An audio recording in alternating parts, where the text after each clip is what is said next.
We'll show you the day in court for Troy Banner, alleged baby batterer. And a wife gives a devastating first-hand account of how she lost her husband to a drunk driver. And he killed a cop right at the police station due to jealousy. And now Marcial Toledo pleads guilty to murder. Plus, did Cherise El South finally find the mythical toilet paper tacos? She spoke to one man who's made a report to health about a similar experience. We've got details of these and other stories in our newscast for tonight, Tuesday, August 9th, 2022. Good evening with your news. I'm Indira Craig.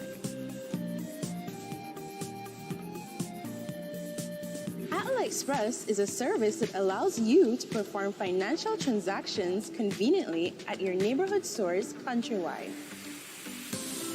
Enjoy the convenience of cash withdrawals, bill payments, credit card payments, top-up, or transfer between your accounts. All you need is your Atlantic Bank Visa debit card along with an ID. Non-Atlantic Bank customers can also enjoy this service by paying with cash. Atla Express is easy, convenient, secure, and near you. The Social Security Board, in collaboration with the Labor Department, takes this opportunity to remind insured persons of the requirements for compensation when on sick leave. Any employee who has worked with an employer for at least 2 months is entitled to 16 working days of sick leave with full pay every year. This is how it works. Upon approval of a sickness or injury benefit claim by SSD, 80% of the employee's weekly insurable earnings is paid as a Social Security benefit, and the difference in the employee's salary is paid by the employer. This is to ensure that the employee does not suffer any loss of wages when ill. After 16 days, compensation for sick leave is paid as a Social Security benefit only. Some conditions apply. This message is brought to you by the Social Security Board and the Labor Department. Social Security Board, safeguarding you, your family, your future. It's the return of DJ Puffy. Saturday, August 13th at the Gym Nightclub in Orange Walk. And Sunday, August 14th at the Clark Street Day Party. Wake up to positivity and inspiration. It's a fresh and diverse twist on your mornings. Tune in to Sun Up on 7 every weekday morning at 6:30 a.m. right here on your nation station, Channel 7. It's the morning show you don't want to miss.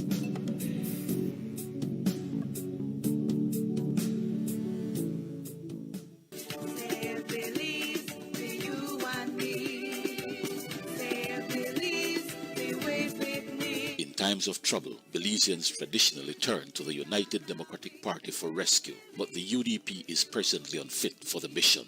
The current party leader wanted the title simply to revive and promote his foreign hip-hop enterprise. I've been smoking trees in Belize when they found me. On my way back to New York for them to crown me.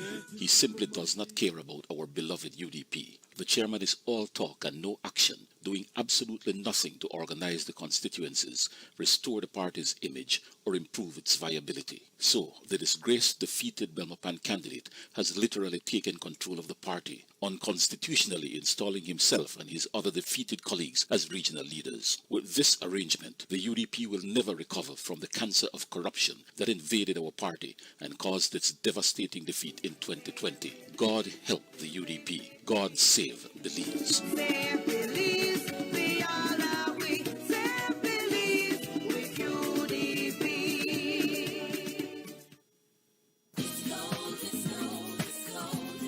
Do you want quick cash for your gold? Then take advantage of Monica's Pawn Shop's big loans on gold and our guaranteed low rate of only 10% on all pawn jewelry. But it doesn't stop there. We also pawn TVs, buy scrap gold, and pawn vehicles that you can still drive. Visit Monica's Pawn Shop today in our Belize City location at number 128 Cemetery Road, our Belmopan location at number 5 Garden Plaza, our Orange Walk location, number 2 Belize Carvazal Road. Give us a call at 207-0970 and get more money for your gold jewelry.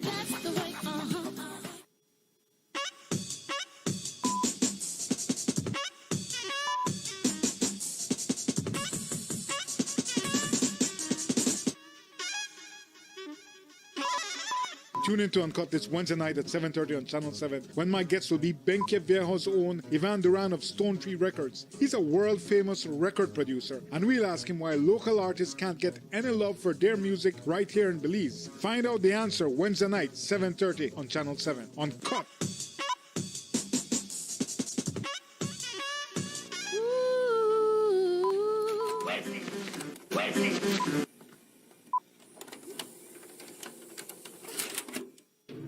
Belize, you're watching the Nation Station, Channel 7.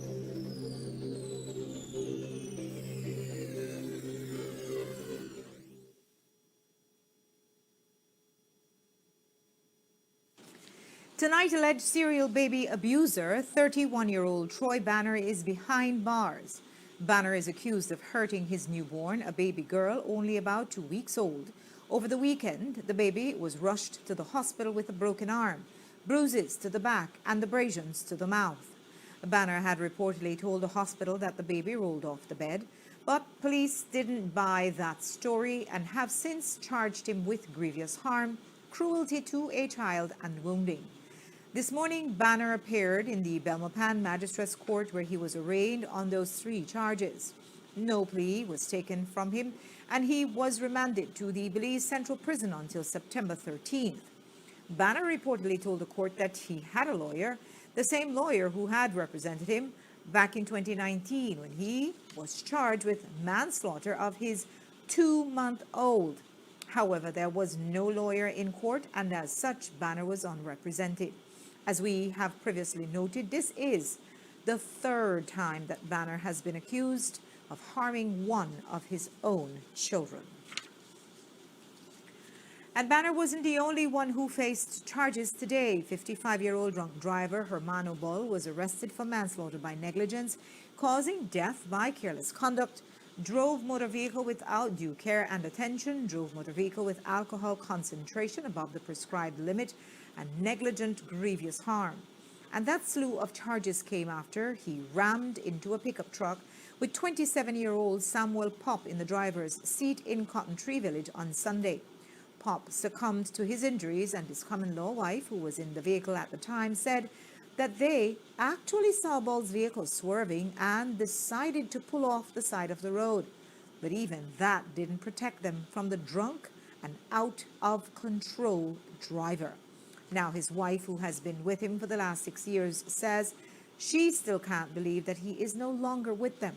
She spoke to us today. I was in the accident with him. We were coming from Benke, from border. We went to drop my grandma, and we passed the Belmopan. He took me out to dinner. He said, let's go have some dinner. Then we head home. We were going to go and pick up his brother to go and drop him at his house. And when we reached the hill by children's home, we saw this vehicle coming, like swerving on the road. And the man, he was drunk. And he said, babe, I'll just pull on the side because that man's drunk. And he was going off the road. And when I felt, I just gone blank. And when I wake up, my little brother was taking me out of the vehicle. And I saw Sam on the other side. And he was trapped in the vehicle. He couldn't come out.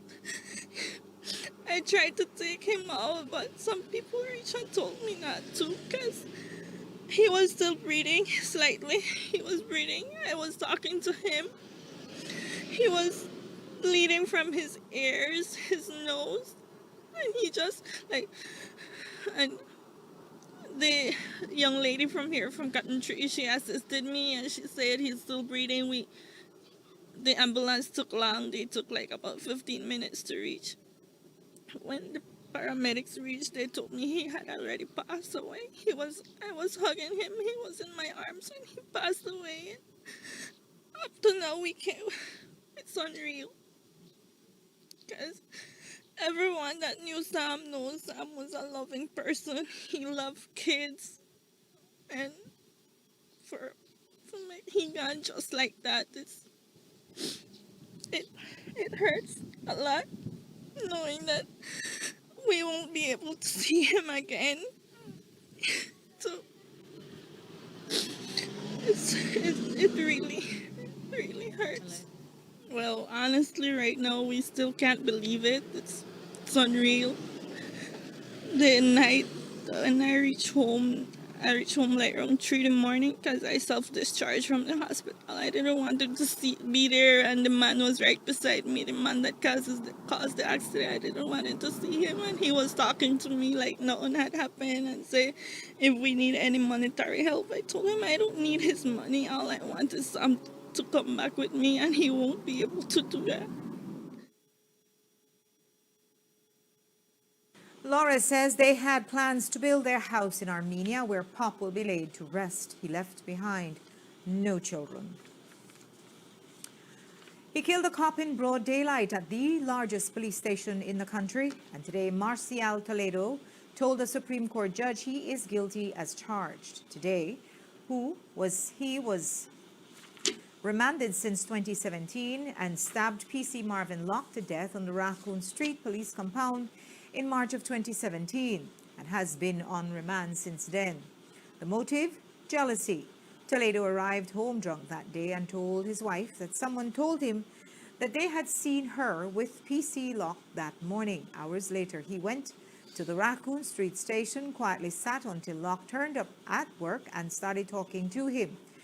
They took their conversation outside, which is when Toledo pulled out a knife and stabbed the officer 5 times, with the fatal wound inflicted to his chest.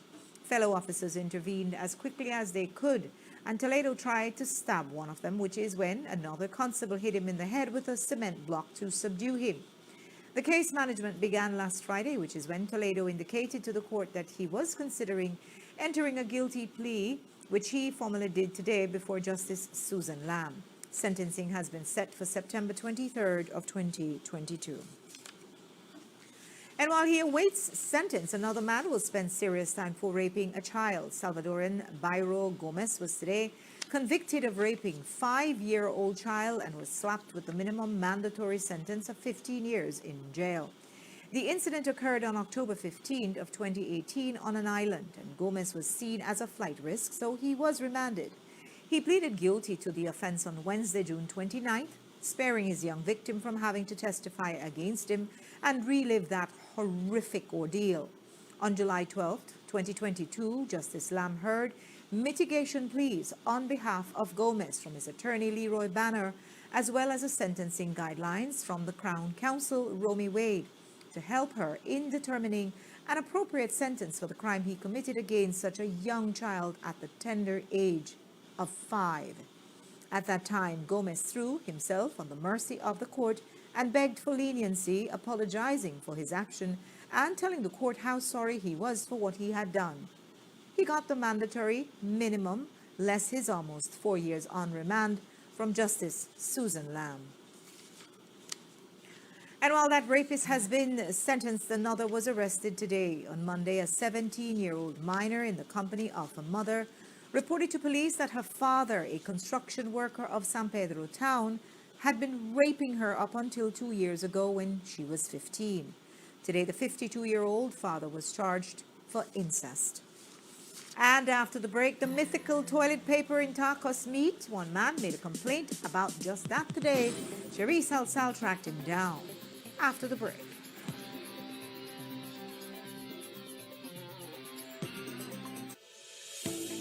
Skip the trip to the bank and perform cash withdrawals at your neighborhood store with Atla Express.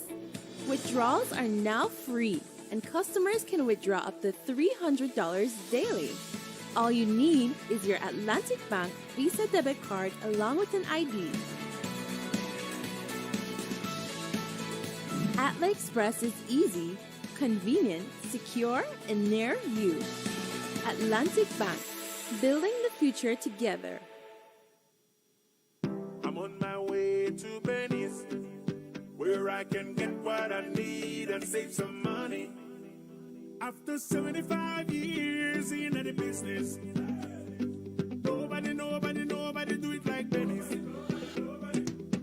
Hello, how may I help you? Anything you need, we got you. Whether it tools or tiles, lights and fans, we are serving with a smile. Genuine plumbing and electric supply, quality construction supply, heating and air condition, 100% Belizean. Belize, celebrating 75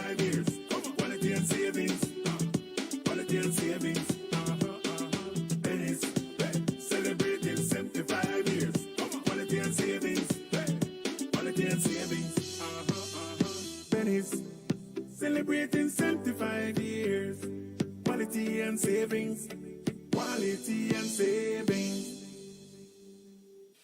The Social Security Board, in collaboration with the Labor Department, takes this opportunity to remind insured persons of the requirements for compensation when on sick leave. Any employee who has worked with an employer for at least 2 months is entitled to 16 working days of sick leave with full pay every year. This is how it works. Upon approval of a sickness or injury benefit claim by SSD, 80% of the employee's weekly insurable earnings is paid as a Social Security benefit, and the difference in the employee's salary is paid by the employer. This is to ensure that the employee does not suffer any loss of wages when ill. After 16 days, compensation for sick leave is paid as a Social Security benefit only. Some conditions apply. This message is brought to you by the Social Security Board and the Labor Department. Social Security Board, safeguarding you, your family, your future. Wake up to positivity and inspiration. It's a fresh and diverse twist on your mornings. Tune in to Sun Up on 7 every weekday morning at 6:30 a.m. right here on your nation station, Channel 7. It's the morning show you don't want to miss.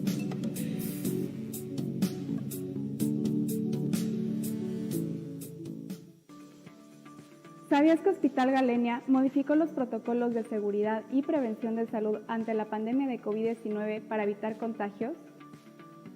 Creamos un concepto que denominamos quirófano santuario no COVID. Hospital Galenia, más que un hospital. Welcome to RF&G Insurance's educational series. Our aim is for you to understand insurance and how it works. Today, we will be discussing the average clause.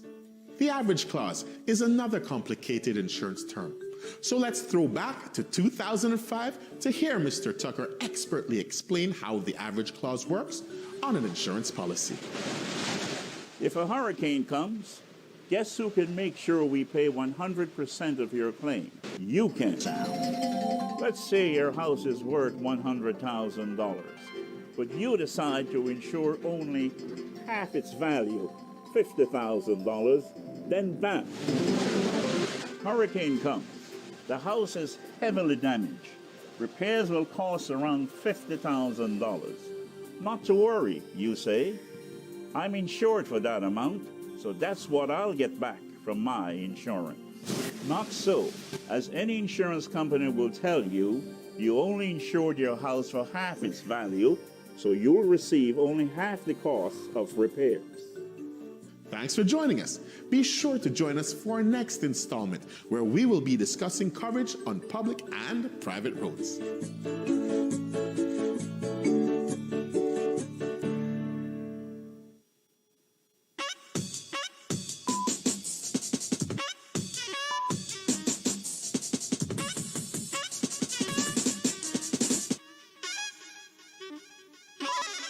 Tune in to Uncut this Wednesday night at 7:30 on Channel 7, when my guest will be Benke Viejo's own Ivan Duran of Stone Tree Records. He's a world-famous record producer, and we'll ask him why local artists can't get any love for their music right here in Belize. Find out the answer Wednesday night, 7:30 on Channel 7. Uncut.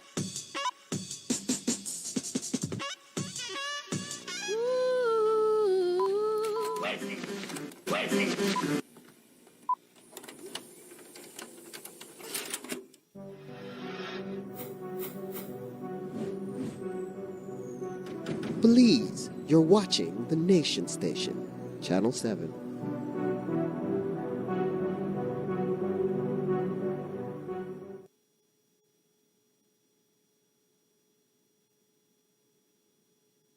Pastor and media personality Louis Wade used obscene language on air 2 weeks ago, and tonight the Parliamentary Women's Caucus is demanding a retraction, speaking about the People's Constitutional Commission and the pushback against his election as representative for the media. He declared that nation building that is a task for giants and not... Nation building is for giants, not for and wussies.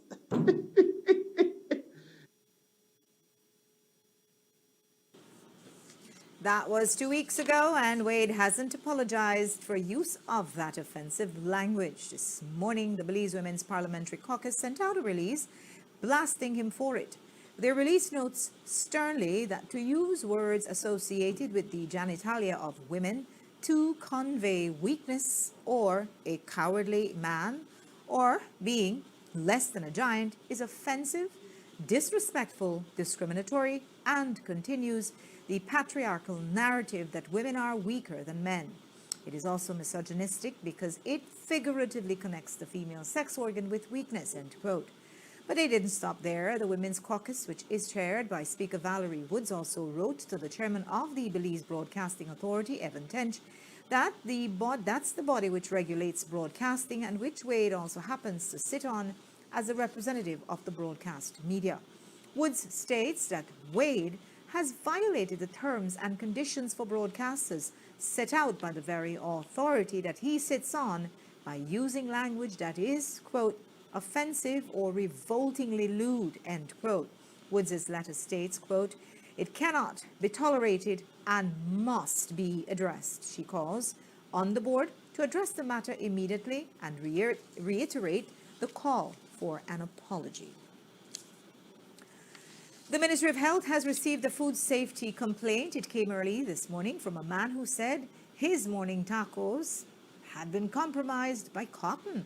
Now, we've all heard of the toilet paper tacos, the very specter of which may have briefly curbed the nation's appetite for the savory treat last year. But the evidence was at best anecdotal and at worst purely mythical. We say that because no matter how hard this newsroom and the Ministry of Health tried, we were never able to actually find those TP tacos. But those padded tacos may have just made a comeback. Cherise Salsal spoke to one Belize City man who says he has the proof. It's the urban legend that put fear into the nation's bellies last October. And now this man claims to have found the toilet paper, cotton tacos. And he says he got it from one of the most popular spots in town. Well, while eating the tacos, somehow it never tastes like chicken. All right, and then so I decide to look at it. When I bite it, I look at it and it may look white. So then I decide to open it. When I open it, I see like the fur from the cotton, so I could tell you that's chicken. And if these tacos were indeed augmentado con algodón, they're exactly what we went looking for last year, when all we found were vendors who were astounded at such a devious stracciatella tactic. I went to another location and I purchased another set of tacos.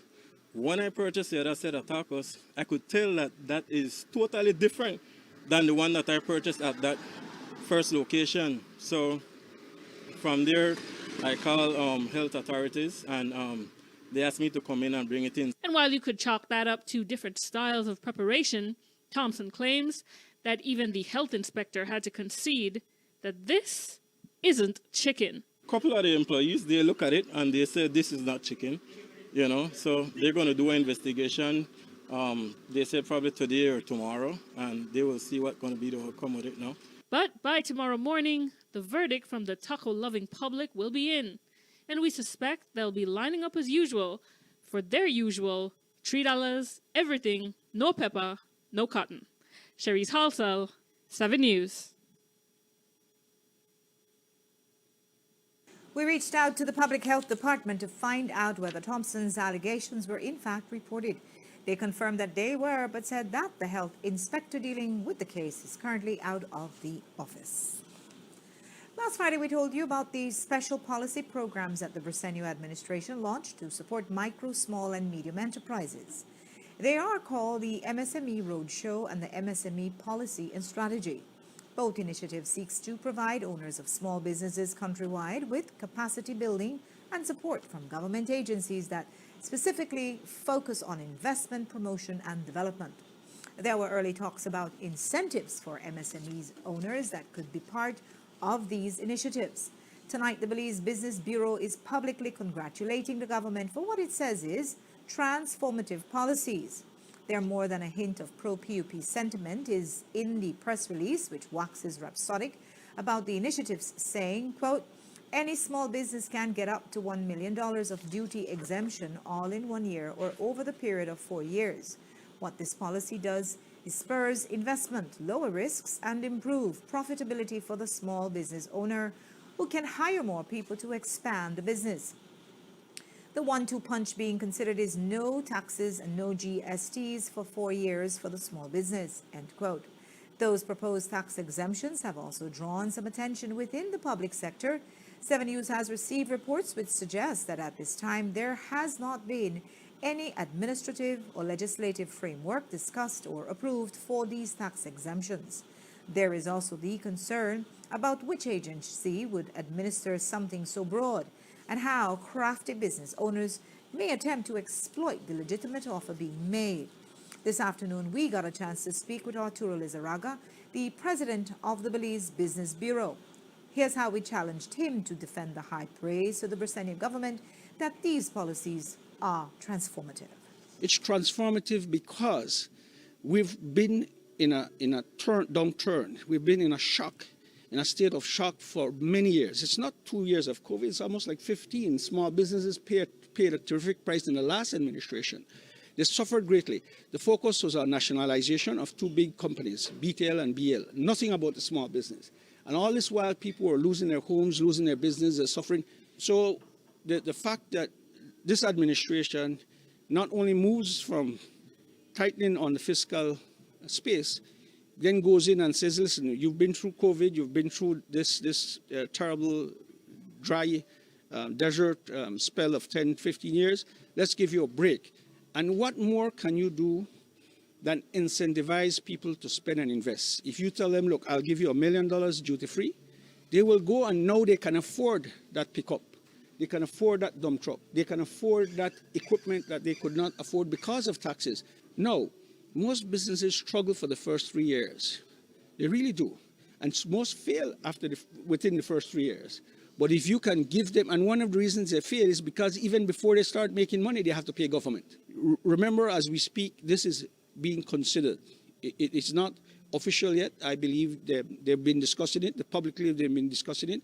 But we're very supportive of that direction. And we want it to be the 4 years incubation, because that is necessary. We've heard concerns already early, though, that these are simply promises from an elected politician. They haven't taken form in actual legislative reform. Look, we've seen them do legislation overnight. If they're interested, they can do it. I'm in conversation with people from Beltrade, and I understand in 2 weeks, we should be able to go for that concession. We should go up and see if we need equipment. We should be able to file. And I'm hopeful that it's not a big fee. Maybe it's $100 fee, and we get results in 1 week. I understand, and with conversations last night with the PM, he's saying that consideration is being processed, and they will try to get to a full understanding and exactly how long it will be and when it will be. So, but I do know that this is not just hearsay, or this is not just speculation. This is a serious consideration that will be given attention. And so I don't expect that to be delayed more than a month.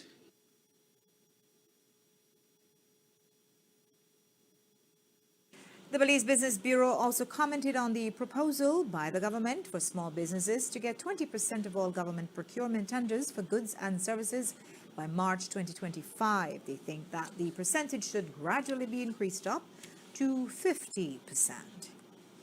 Our news team also got a chance to speak with the new president of the Belize Hotel Association. Some of their members definitely qualify for these MSME programs as small business owners, especially the over 150 hoteliers who, due to financial reasons, had to close their doors during the COVID pandemic when the global tourism industry shut down completely.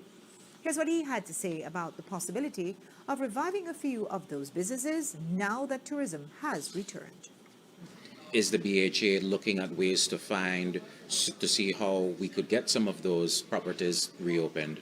Yes, as a matter of fact, one of the things that we're finalizing today is a member survey, which we haven't done in a while. It's going to be a very comprehensive survey, and one of the things that we are going to be asking in there is which of our properties right now are utilizing any kind of fiscal incentive that's been made available by the government, if they're even aware that there are fiscal incentives out there.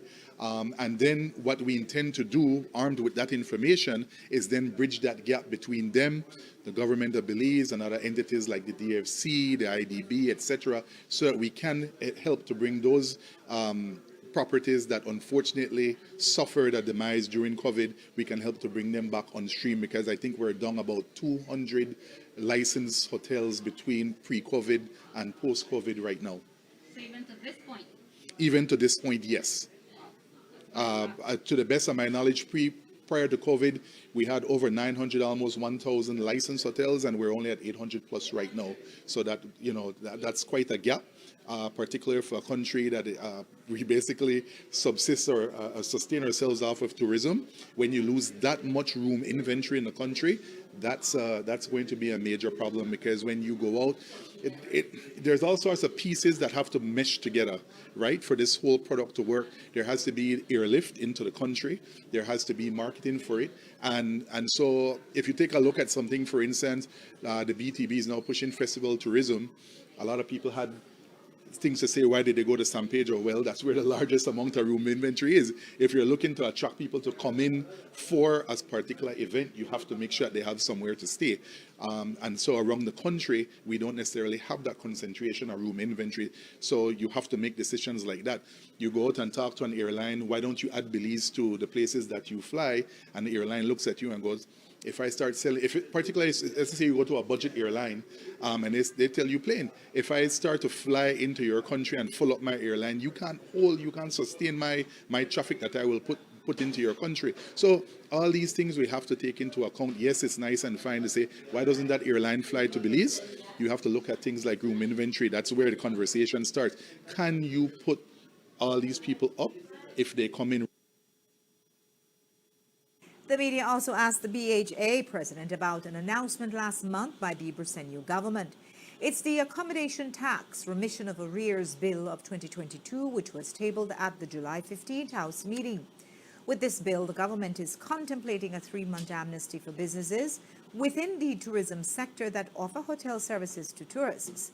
Among the group businesses that could qualify for this proposed forgiveness for tax arrears are those who offer their properties as accommodations on Airbnb.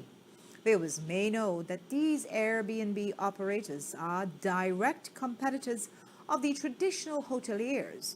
So, what do they think about the proposed amnesty? Here's that conversation. What the government is proposing in relation to the tax amnesty for businesses like condos, B&Bs and the like that are in the tourism industry, are offering rooms, and so are they members of the Belize Hotel Association, or do you, if they aren't, do you see them as competition? Well, there's always going to be a bit of a conflict between the established hotels and resorts and Airbnbs and other long-term stays, or at least properties that portray themselves to be long-term stays, but they're really just finding loopholes in the law that allows them to put that up, but in reality they're maybe renting for 3 months, 4 months at a time, when clearly the law states that anything under 12 months is considered a short-term stay, and then you have to be registered with the BT. You duly register with the BTB, and you pay the 9% hotel tax on your rooms, etc. In addition to that, though, an established hotel, an established resort, a guest house, a lodge, we have major infrastructure investment that we do on a daily, weekly, monthly, annual basis that you don't see Airbnbs having to do. When we build a hotel, for instance, Mr. Tejada wants to do an expansion. That's not just, he just doesn't get up today and decide that the Biltmore is going to do an expansion. He has to do, for instance, load assessment. He has to talk with BL and see how that's going to impact the load in this particular area. If he decides to do something, entertainment in his backyard, he borders a residential area, he has to realize how that's going to impact the people around him. Airbnbs, for the most part, have none of these restrictions on them. They just decide, my downstairs is going to be an Airbnb tomorrow morning. So, on an annual basis again, or biannual now, We have to go through the licensing process. The BTV comes out. We get audited, etc. There are other requirements that we have to, when we're doing the annual licensing, for instance, we have to go through central building. You have to work with the fire department. So all of these things the Airbnb are not doing. Their investment is a lot less. And then to hear that the government is perhaps considering some sort of amnesty for them, I would think, and I would have to research it more exactly what it is that they were saying, but I would think that the only way we would support that, and I use that term loosely, would be if the intent is to get them into the fold and make sure that they are paying their taxes duly into the government and that they are meeting other requirements as well that would put them on par with the larger hotels and more established resorts around the country. The press also asked both presidents of the Belize Business Bureau and the Belize Hotel Association to comment on a proposed loan from the Social Security Board. Recently, the SSB published a notice that a company known as Good Stays Hotel Limited has applied for a loan of $200,000. This new loan facility is supposed to be consolidated for a term of 10 years. The problem is that not much is publicly known about Good Stays. We surely couldn't find a site for it on the internet and didn't see the hotel listed on the website of the Belize Hotel Association. And perhaps because of those kinds of flags, there is similar public pushback as in the loan application from Pharmacy Express Limited. Both presidents shared what information they had on Good Stays. Good Stay has a 23-room hotel. Where? Already built, Cayo, right? He already has a hotel that has been built. They went in to get money for a restaurant and a pool. So the size of the collateral is more significant than I think the first amount was 300,000 plus. And then I think an additional roughly $500,000, right? For us, I will not attack another business that has gotten or has not gotten because they haven't gotten it yet. Right? But what I would say is that what we promote is productive sector growth. If that is a hotel, or if that is somebody putting up a meat processing plant or a food and beverage plant, I want more people to make more things and sell more. Are you aware if any other member of the Belize Hotel Association has applied for such a loan from SSB? Off the top of my head, no. I'm not aware of any other member of the BHA or any other hotel for that matter or groups have applied to the SSB, but I think you used the perfect word. It's an application, and my understanding of the process is that the way the process works is that the SSB puts it out in the public domain so that it can be discussed. Case in point is the loan that was applied for in the medical industry, and after, I'm not going to say public outcry, but there were presentations from the Ministry of Health itself, which said, I don't think that that it fits. So in this case, in terms of Good Stay, I've seen the comments. I've heard people say, why can't they just go to a bank? Listen, when you're in the private sector, you're always looking for the lowest rate that you can find on borrowing money. That's the way business is. I'm not going to go borrow a commercial loan at 12% when I can get something at 8% or 6%. That's the nature of it.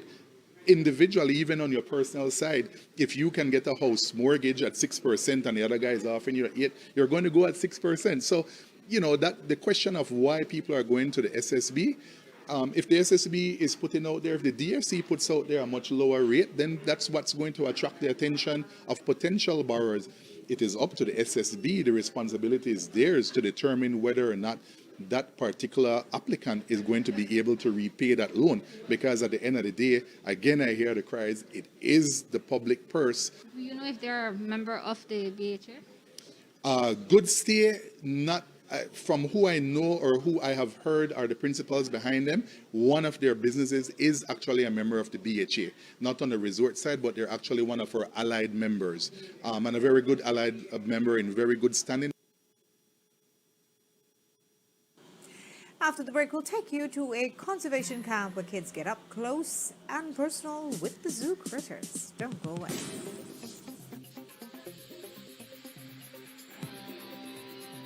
Atla Express es un servicio que te permite realizar transacciones financieras cómodamente en comercios cerca de ti. Con Atla Express puedes retirar efectivo, realizar pagos de facturas y tarjeta de crédito, comprar recargas y transferir entre tus cuentas. Solo necesitas una identificación válida y tu tarjeta de débito Visa de Atlantic Bank. Si no eres cliente de Atlantic Bank, siempre puedes disfrutar de este servicio pagando en efectivo. Atla Express es fácil, conveniente, seguro y está cerca de ti. I'm on my way to Belize, where I can get what I need and save some money. After 75 years in the business, nobody do it like Belize. Hello, how may I help you? Anything you need, we got you. Whether it tools or tiles, lights and fans, we are serving with a smile. Genuine plumbing and electric supply, quality construction supply, heating and air condition, 100% Belizean. Belize, celebrating 75 years. Quality and savings, quality and savings. Belize, celebrating 75 years. Quality and savings, quality and savings. Belize, celebrating 75 years. Quality and savings. Quality and savings. The Social Security Board, in collaboration with the Labor Department, takes this opportunity to remind insured persons of the requirements for compensation when on sick leave. Any employee who has worked with an employer for at least 2 months is entitled to 16 working days of sick leave with full pay every year. This is how it works. Upon approval of a sickness or injury benefit claim by SSD, 80% of the employee's weekly insurable earnings is paid as a Social Security benefit, and the difference in the employee's salary is paid by the employer. This is to ensure that the employee does not suffer any loss of wages when ill. After 16 days, compensation for sick leave is paid as a Social Security benefit only. Some conditions apply. This message is brought to you by the Social Security Board and the Labor Department. Social Security Board, safeguarding you, your family, your future. Wake up to positivity and inspiration. It's a fresh and diverse twist on your mornings. Tune in to Sun Up on 7 every weekday morning at 6:30 a.m. right here on your nation station, Channel 7. It's the morning show you don't want to miss.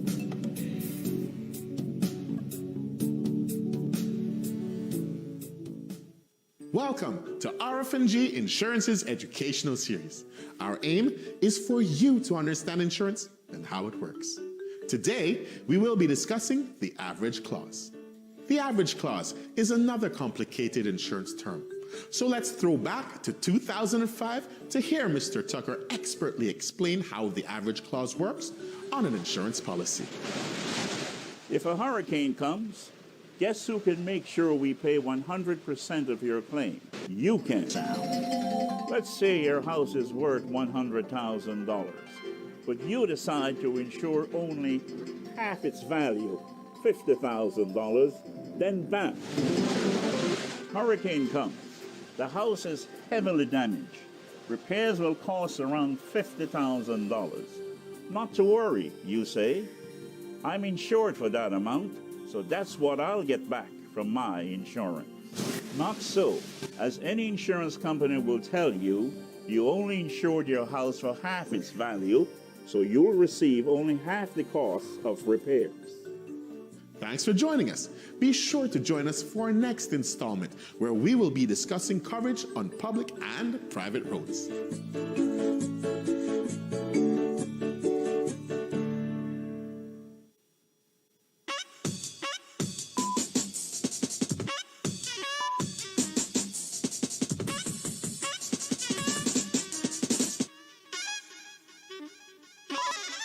Tune in to Uncut this Wednesday night at 7:30 on Channel 7, when my guest will be Benke Viejo's own Ivan Duran of Stone Tree Records. He's a world-famous record producer, and we'll ask him why local artists can't get any love for their music right here in Belize. Find out the answer Wednesday night, 7:30 on Channel 7. Uncut.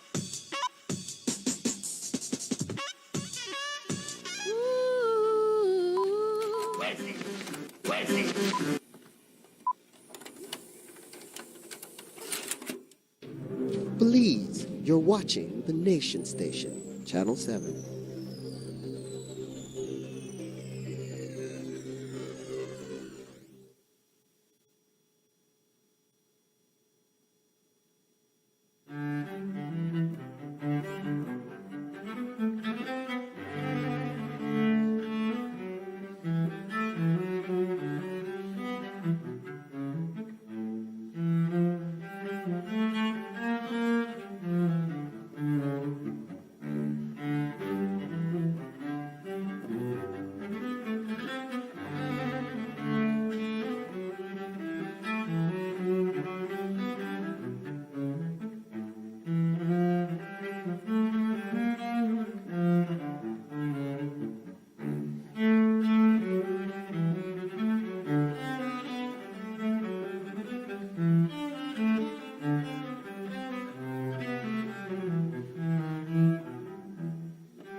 Belize, you're watching the Nation Station, Channel 7.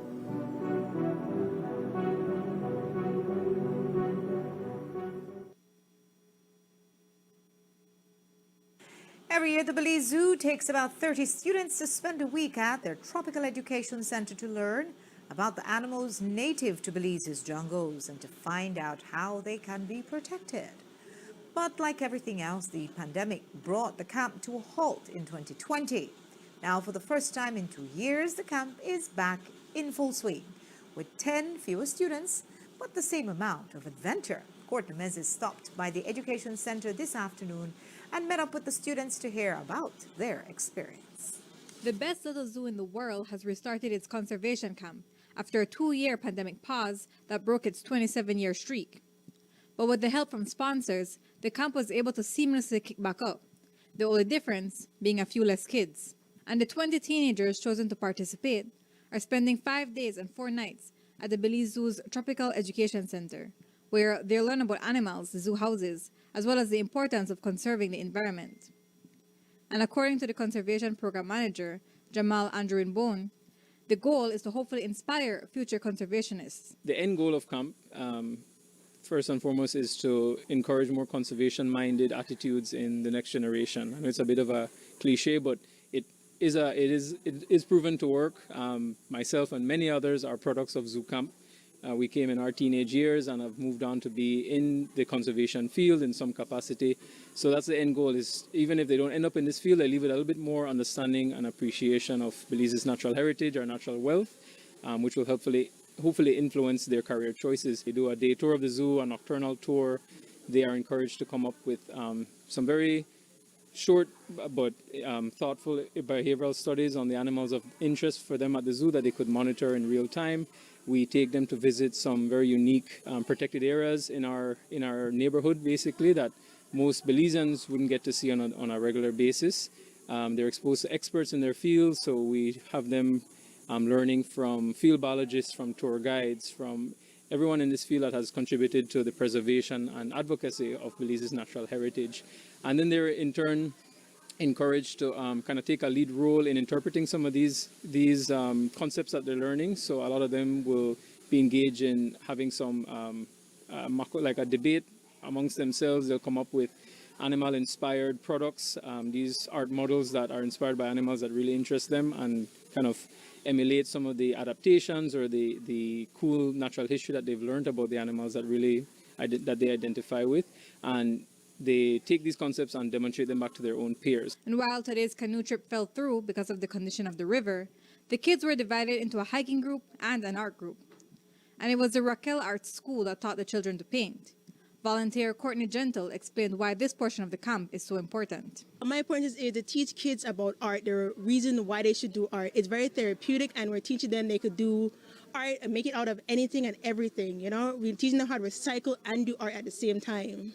So how are you combining the elements of art along with what the students are learning while at the camp?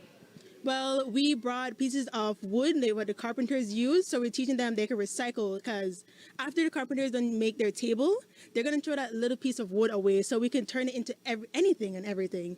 We can turn it into a coaster, a magnet on the fridge, into anything. Your imagination is your limit. And whether it's painting, hiking, or tours, the children are all ready to experience the rest of the camp and to learn about the animals they normally wouldn't see at home. I'm more like learn about the animals and different things, because yesterday I have a lot of activities like painting, and so I do a keychain and a lot of other things.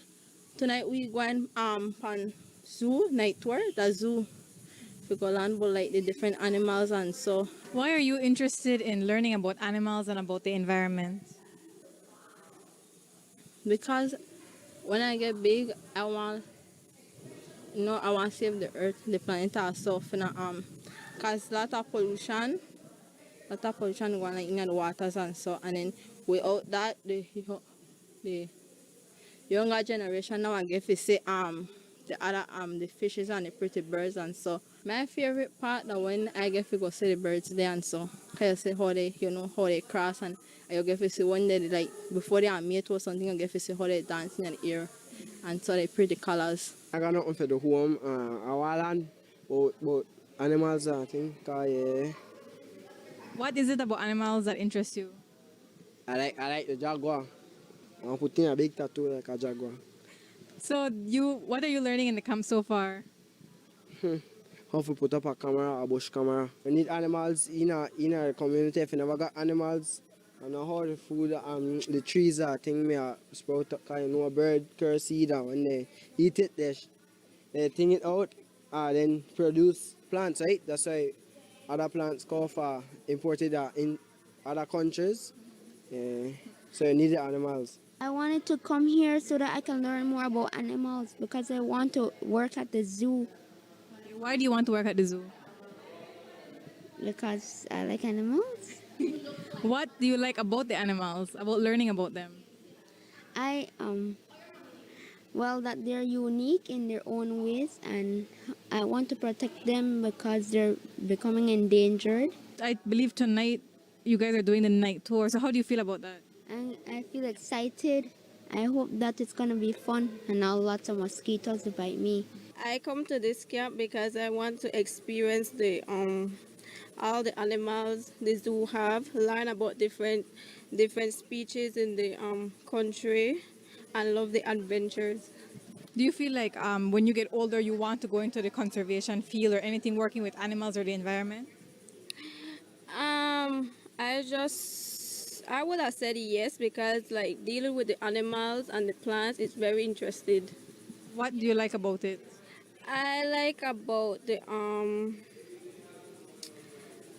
I like about the plants that you get to know the different type of plants them in the environment and the animal there. I love how when you're trained like how Miss Lady me trained there, you could touch somebody. The final day of the camp is on Friday, and the kids are all hoping that time moves a little slower.